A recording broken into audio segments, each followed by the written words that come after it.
బాహుబలి ప్రాణం పోసి పెంచుకున్న నా బిడ్డ తన కోసం ఆ పరమశివుడు రాసిన గమ్యమేంటో అప్పుడు నాకు తెలియలేదు. తన మరణం ఒక ముగింపు కాదు, ఓ మహాకార్యానికి ప్రారంభం. తన గమ్యం యుద్ధం. భూత వర్తమాన భవిష్యత్ కాలాలని శాసించి దేవాసుర సంగ్రామం. తప్పుకో విశాసుర, బాహుబలికి శిక్ష తప్పదు.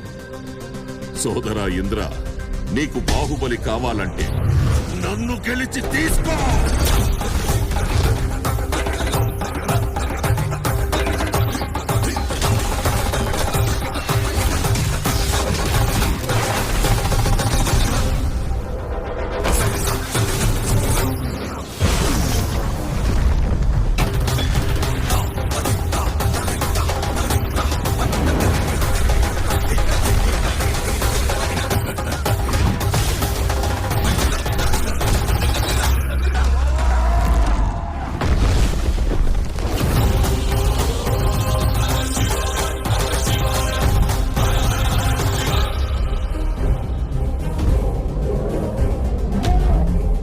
బాహుబలిని ఎవరు కాపాడతారు ఇప్పుడు?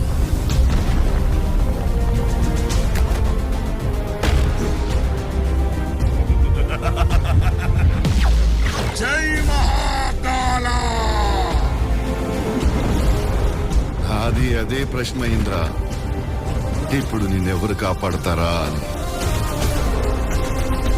ఈ 14 లోకాల మనుగడ ఒకే ఒక మానవుడి చేతిలో. ఆ శక్తి పేరి